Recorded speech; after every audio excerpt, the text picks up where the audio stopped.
Alhamdulillahi Rabbil Alameen wa salatu wa salamu ala ashrafil anbiya'i wal mursaleen nabiyyina Muhammadi wa ala alihi wa sahbihi ajma'in. Amma ba'du, assalamu alaikum wa rahmatullahi wa barakatuh, and welcome to our daily fiqh hour. Welcome all, alhamdulillah. Obviously, I'm sure most of you have already, those of you upon its wajib, have already attended your Jummah Salam. Wa alaikum salam, Mr. Dingers. Pray you are well as well. You would have attended Jummah. Another week has gone. That's how quick time flies. It depends what use you put to it. And not only has another week gone, obviously another month is virtually behind us. We were just discussing earlier amongst the Shura for tomorrow's meeting. Obviously tomorrow night will be, tomorrow daytime rather, will be the 29th. So there will be attempts to sight the moon tomorrow evening for the month of Rajab. And therefore another month has gone. So time is always slipping between our fingers. And obviously it really depends on what use we make of that time. SubhanAllah, when is Eid? The brother is asking. Why do you want to get through Ramadan first and then let's worry about Eid, inshallah? Shouldn't you be asking that? When is Ramadan? So someone is already eager to start that process of Eid tomorrow. So relax. Eid will come. Assalamu alaikum, sir. I'm looking forward to that meeting tomorrow. Yes, inshallah. So normally what happens is, Haris, is that obviously Maghrib is whatever, 5:15, something like that. So what happens is we are then notified from sightings or potential sightings from up and down the country. But likewise, we are keeping a watching brief of announcements being made from Australia onwards. Because we are on a group of moon sighting committees, international moon sighting committees. So we start to see the declarations coming in over the I was wondering what you were saying then, over the hours, and then inshallah we start to get potential local ones. And so it's quite busy from about sort of 5-6 o'clock onwards till I go live. And then obviously I still get messages. The only problem is obviously I'm getting messages whilst I'm talking to you folk. And then either at 7:55 or something like that, I will keep you on air, and then I will go off to the call. So I will come off TikTok in order to pick my phone up, and then be able to join the Shura meeting and make decisions from there, inshallah. Are we allowed to eat lobster? And are we allowed to eat anything from the sea? So according to the Hanafi school, the phrase or the term samak is referring to fish. And the way the school determines fish is literally those things which have scales on them, have fins, have a tail, have eyes, and fly around and swim around in the water. So, and remember, the fuqaha, they weren't necessarily marine biologists. They were obviously ulama, and therefore they would arrive to that using their own understanding. Other schools are somewhat more inclusive, and therefore they will be somewhat broad in their definition of what is a fish. That's the first thing. And secondly, they will also be broad in their definition in terms of what they would limit, and they would include pretty much quite a lot of things which come out of the sea, which would include things like prawns and things like that. So from a Hanafi perspective, no, it is not permissible to eat lobster. And the way lobsters are cooked is pretty it's not a very comfortable way, because the animals have to be alive just before they're cooked, because you cannot sort of have a dead lobster or something in your fridge or something like that. So what they will have normally is the lobsters are alive, and they will be literally selected, chosen by the person, and then they're put into boiling water immediately, and obviously they're boiled to death, because there's no, you can't slaughter a lobster.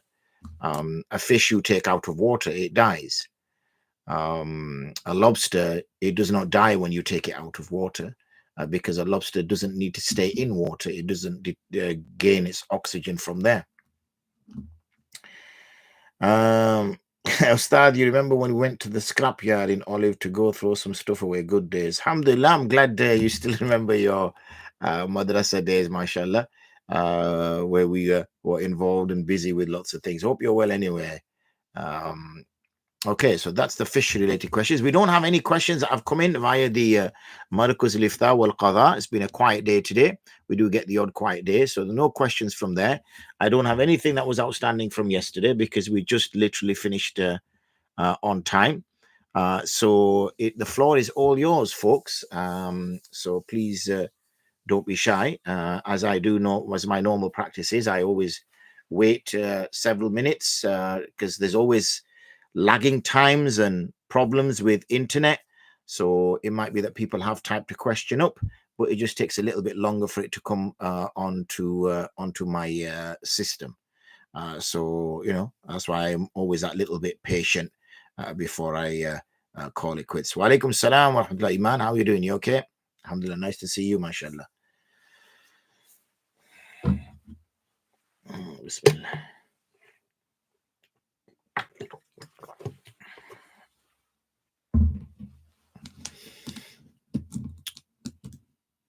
Alhamdulillah, all is good. All is good. We were just going through some videos that we'd prepared from a couple of i'tikafs ago, 2, 3, or maybe 4 i'tikafs ago. So we're just going through them, prepping them as well. So if those of you who are on our channels, we have a WhatsApp channel, Madrasa WhatsApp channel. We also have a Madrasa Telegram channel. And you can join them, and then you get these little reminders, videos and things like that. The only way you can join the WhatsApp channel, there is a way of joining the WhatsApp channel actually. I will need to put it onto the screen. How would I get that? So yeah, so that's it. So how do I click on there? What happens when I click on there? There you go, copy. That's what happens when you click on there. So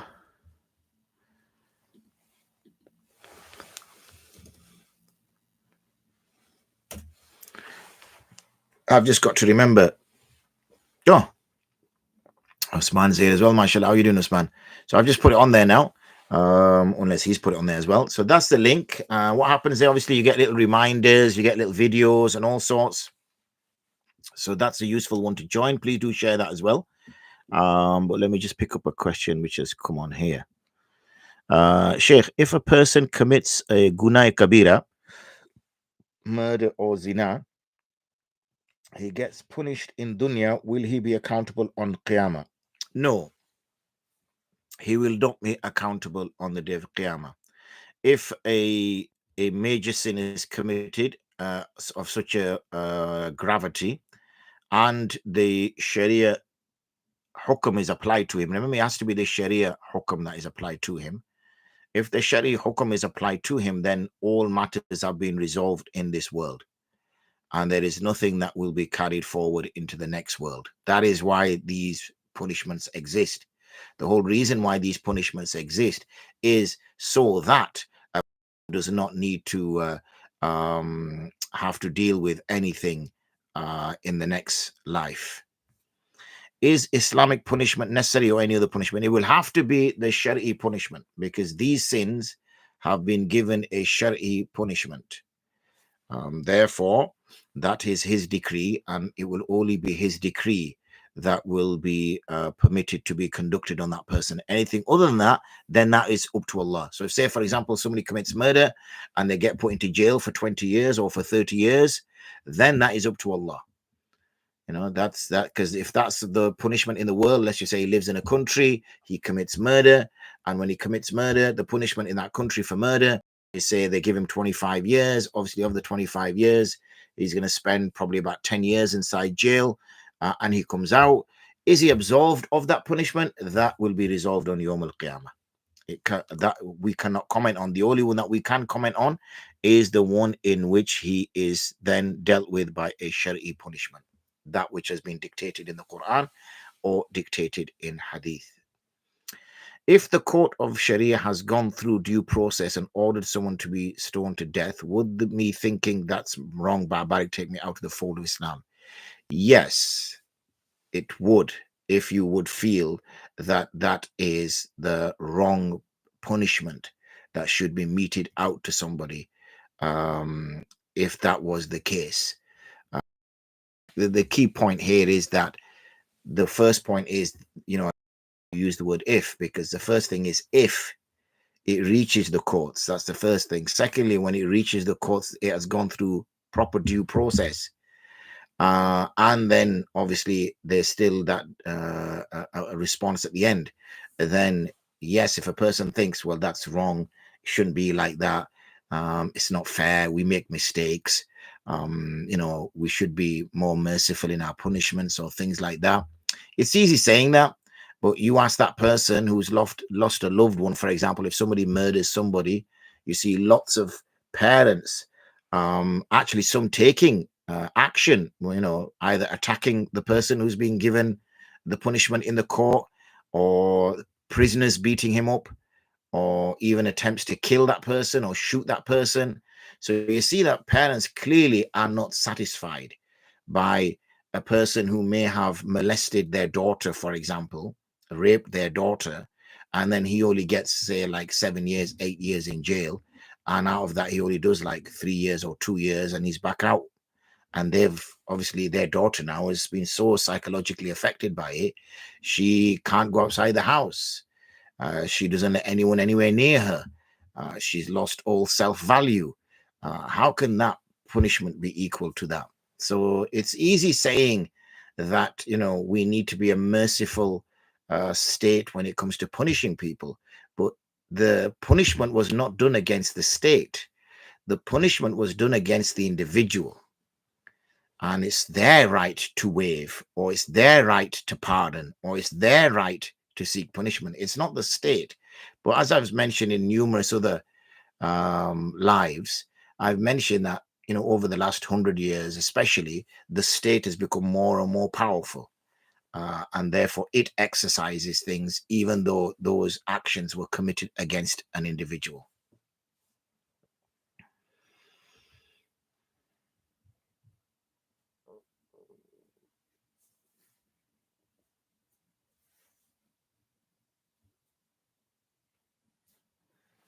Looks like it's going to be one of them quiet ones. Some days it's ajib, isn't it? Where I don't get a second to breathe, and it's like I'm in the ring with 3 boxers or something, or 4 boxers, and I've got to try to stay on my toes and stay alive. And some days it's so, mashallah, peaceful and relaxing, as though I could do it with my eyes closed, so to speak. So this looks like one of those days, alhamdulillah, which is good in a way, because it kind of, it's like when when you're exercising, when you're going to the gym, you've kind of, tried to pick some days where you're a little bit, it's a little slower day. You don't want to be working out full on 100% every day. And is it worth going through? Yes, yeah. I think it's absolutely worth going through that. But if you type the question in on the YouTube chat, that would be useful, please. Because obviously I only see the message come up and then it as a notification and then it disappears. Yeah, you can have all the time in the world, sir. Don't you worry about it. I will give you 2 minutes, inshallah. Gives me a little time to have a breather. Just a conversation that I had with a friend and a colleague and a associate, and many factors, mashallah, a fellow worshipper and a fellow consumer of the culinary exquisites as well. And it was with regards to zakat, but I'll give him time to give him a minute or two just to type that question up, and then we'll tackle that question because it is an important question, especially at this time of the year when, for most of us, we use Ramadan as a time to remind us of giving our zakat as well. And many of us are giving zakats, online via websites and things of that nature, rather than, for example, physically handing money over to somebody. Those kind of days are behind us now. It tends to be we just go onto a website and send it through there. So I'll allow Usman just to type that question in, inshallah, and then we'll take that question. In the meantime, feel free to type any other question.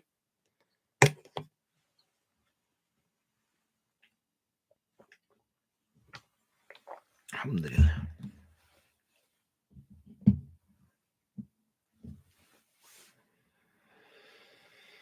It definitely is a quiet day.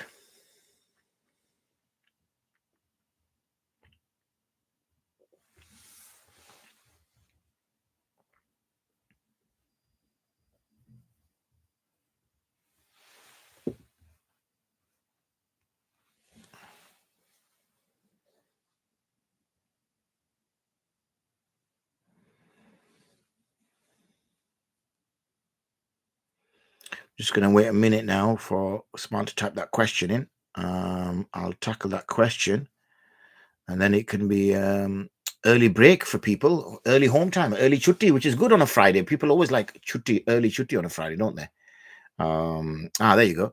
When giving zakat via website, whose responsibility is it to pay the transaction fee? All charities will claim to be 100% donation. How can it be 100% donation? The transaction fee is taken.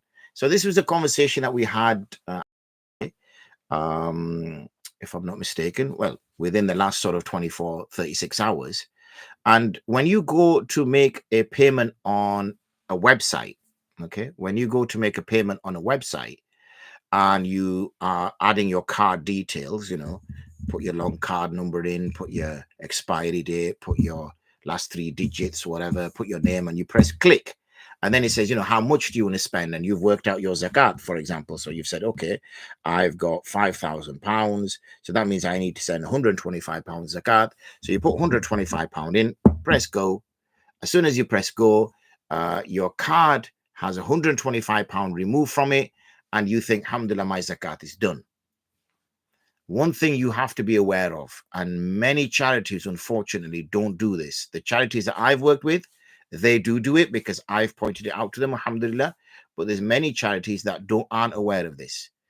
Now, something like, say, Stripe or any payment processor for that matter, charges the customer, i.e. you, the card owner, a payment processing fee. That payment processor fee can be anything from about 1.5% of the total payment up to about 3.2%.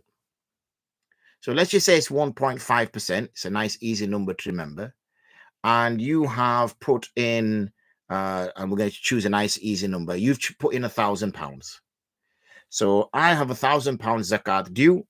I get my card details. I put that in, and £1,000 I transfer. But what the payment processor is doing, which isn't the charity does not control the payment processor. They're just using the payment processor. The payment processor charges the user, the card user, 1.5%. So it will take £15 out of £1,000. And it will only transfer £985 onto the charity. So the charity is not charging you. The charity will take all of that £985 and give it as zakat. So the charity is not doing anything wrong here in that sense. The payment processor, because it is allowing charities to collect money, is going to charge you for that, because how is a payment processor going to make money? The way payment processors make money is they charge the user. So when you use it, you put £1,000 in, 1.5% is taken out, £15 is taken out. That goes to the payment processor, say Stripe, and £985 goes to We Help the Ummah. Now, We Help the Ummah's got £985. They will say that we are 100% donation, meaning we will take your donation and we will now spend it in that particular cause that you selected on the website. But what they don't do, which is what they should do, is they should outline the payment processor cost on the website. So if you go to our charity's website, which is olivelanterntrust.com, OLIVE, Lantern Trust, OLIVE, lanterntrust.com. If you go to that website, then you will see, and you go to, let's just say you're giving your zakat, and you go to that page and you put in the money, it will say in there that please ensure that you add 10, depending how much your zakat is, please ensure. So let's go back to the £1,000. It will say, please ensure you add an extra £15.53 or something. The reason being is that £15.53 will then be deducted and your £1,000 will go for your zakat. Otherwise, you think you've given £1,000 zakat, but you haven't. You've actually given £985 zakat because the payment processor has used £15 to allow you to use their payment processor. So you've used zakat money to pay for a payment processor. And obviously, you can't use zakat money to pay for a payment processor. Zakat can only go to those 8 categories, not to payment processor. Stripe is not one of those 8 categories. So you have to give something extra on top, okay? Something like lillah on top or sadaqah on top, which will be used for the payment processor, and then your £1,000 will go across to give your zakat.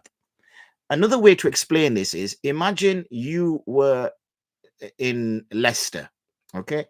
And you wanted to send the zakat to me in Bradford, okay?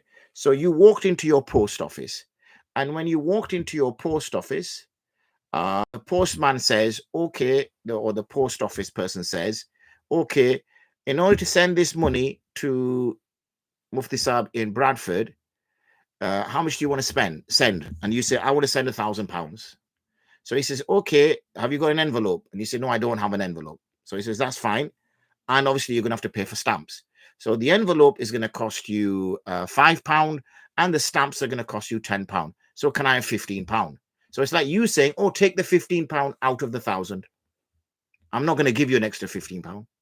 Take it out of the 1,000. The problem is you wanted to send Mufti Saab £1,000. You've now used some of that money to buy an envelope and buy stamps. Now, if that was clear from the outset, then at least people will be aware. It's an educational thing. We need to understand it. We need to be educated on there.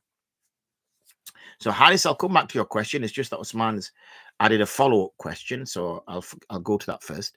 If I give zakat £1,000 and I was unaware of the transaction fee, and I gave it and assume the charity will get £1,000, can the charity then use an admin fund to pay the transaction fee on their behalf? No, they can't, because the zakat giver is the one who is liable to give zakat. It is the person who's praying who is liable to pray the salah. So the responsibility of the zakat is on the zakat giver. So if they become aware of it, they should, because they will have the data, the charity get back to all the donors and say, by the way, you have donated to us this amount, you need to give us an extra 2-3 points. They don't need to give it to that person, because you can give that £15 to another place that collects zakat. Doesn't have to be given to that charity. They just need to notify you. That's, of all the donations you've given us so far, the payment processor has collected £16.12. Can you please make sure you give £16.12? It's a bit like the skin of an animal when you're doing qurbani. Now, you're supposed to give the skin of the animal away as well. You're supposed to give the whole animal away as qurbani. But what they do is they don't sometimes give you the skin. Well, they'll never give you the skin. Okay? They never give you the skin. They just give you the animal. So we are told to give £10, £5 as sadaqah. Why? In order to cover the cost of the skin. So this is exactly the same way. So this is an education which the ulama are responsible to educate, and usually it's the ulama who are responsible for collecting zakat. But because a lot of people now, well-intended people, are collecting zakat and they're not recruiting specialist ulama, it's not a case of just speaking to Maulana Sahib in the masjid. Specialist ulama who know these things because they work in this area, who can then inform them that, you need to take this into consideration, you need to take that into consideration, you need to take this into consideration. So they can then advise their donors, they can advise their community, and therefore that can be done right. Are we supposed to kill lizards? I heard the Prophet might have had a stick in the house just to kill them. Is this true? I was not aware that the Prophet ﷺ had a stick specifically set aside to kill lizards. That's the first I've heard of it. There are animals that if we really needed to, we can kill them We don't have to kill them. Even when it comes to snakes as well, we don't have to kill them. It's just if we feel that we're going to be attacked and when we don't feel safe, then yes, we can strike a blow in order to kill that animal. But we are not supposed to kill lizards. We're not supposed to kill anything really.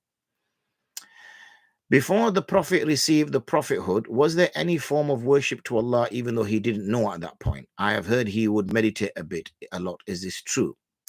Yes, there is ikhtilafat as to what the Prophet ﷺ did before the receipt of prophethood.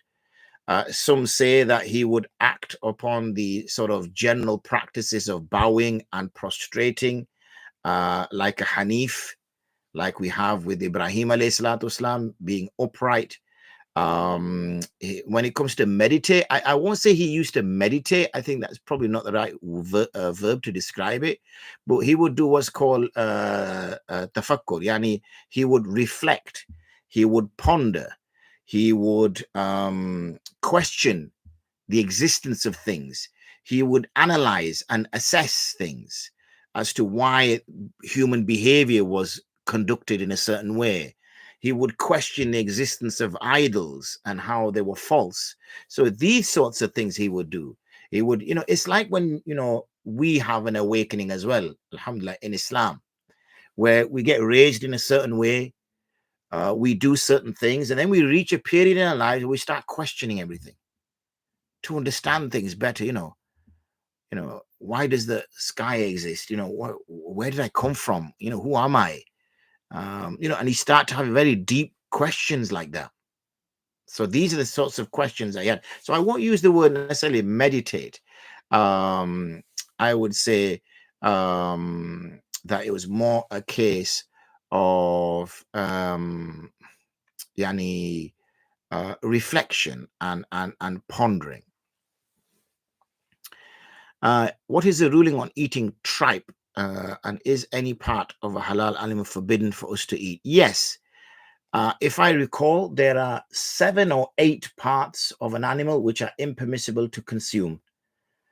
You can pretty much guess what they are, things which you wouldn't really want to eat, but I can get you the list, inshallah, tomorrow. But you can, as I said, you can work out what they will be. I think it's about 8 body parts of an animal that you cannot consume. That's even a halal animal. There is a hadith being quoted on some websites. The Prophet ﷺ said, paradise has a door which is called joy. Only those who bring joy to children will pass through it. Daily. But there are 8 doors of Jannah and joy is not one of them. Is this a weak or fabricated narration? I have not come across this narration. This is the first I've heard of it. And alhamdulillah, I've been fortunate in that I have been around hadith for, most of my life, alhamdulillah. So 25, 30 years. I'm not 30 years old before anyone thinks that, but a significant portion of my adult life I've been around. I've not come across this. Therefore, I would be more inclined towards it being fabricated. But rather than say that, let me look into it. But I have not come across this hadith, which is usually a sign of it being extremely, extremely, extremely, extremely weak or even fabricated. As I said, I'm more inclined towards the latter, but let me just check for you. So paradise as a door. You know what to do, Usman. You just WhatsApp it to me, please. Says me, I'm going to write it. Called joy.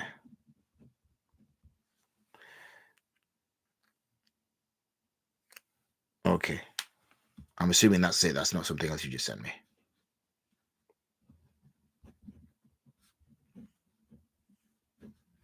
Excellent, Usman.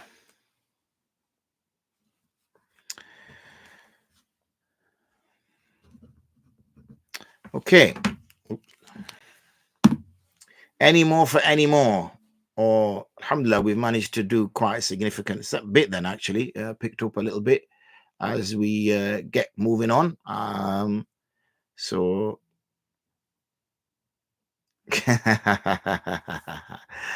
yeah, mashallah. Usman to the rescue. Alhamdulillah, Allah bless him. I'm sure Osman won't want you to know, but he does a lot of hard work behind the scenes on our videos and social media posts and things like that. Allah bless him, and has been doing for several years, mashallah. So he will have that to look forward to in the next life. I mean, may Allah accept it from him and accept it from us. Okay, so I'm just, as I said, give another couple of minutes, and then if that is the case, alhamdulillah, then we will jump off for now. And tomorrow, same time, same place, as I've said. Remember, tomorrow, obviously, inshallah, there will be the potential start of Rajab, because either it starts tomorrow night. Remember, the night comes before the day, so either it's tomorrow night and Sunday is the first of Rajab, or it's going to be Sunday night, and Monday is going to be the first of Rajab, which then you can guesstimate when Ramadan is going to start, because it's going to be 29 or 30 days after that. And then for those people who are looking forward to Eid, you can potentially guesstimate your Eid, which is going to be another 29, 30 days after that. But let's take one thing after the other, which is Ramadan first, inshallah.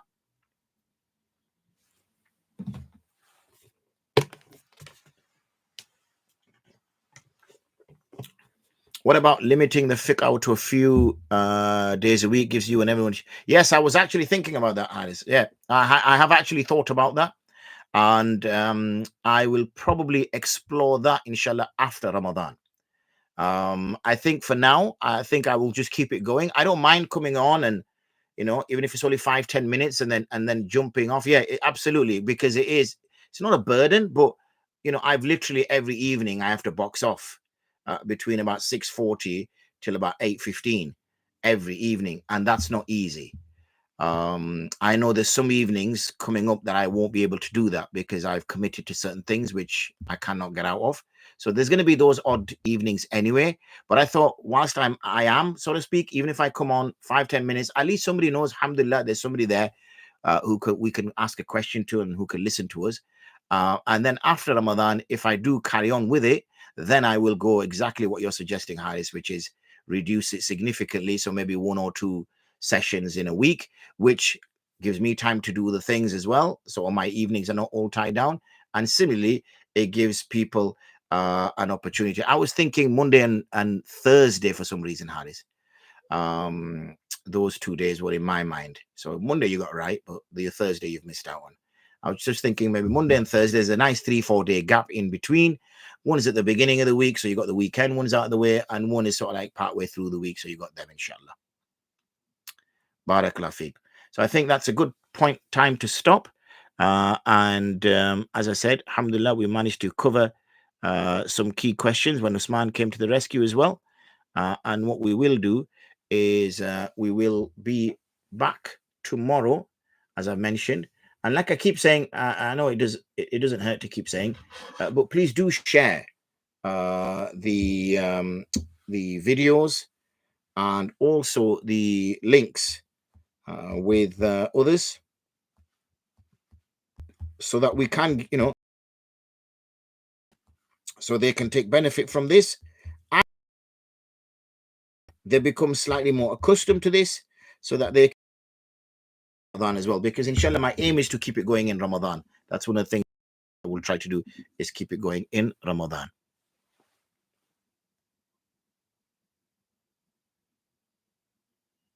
So wa akhiru da'wana and alhamdulillahi rabbil alameen.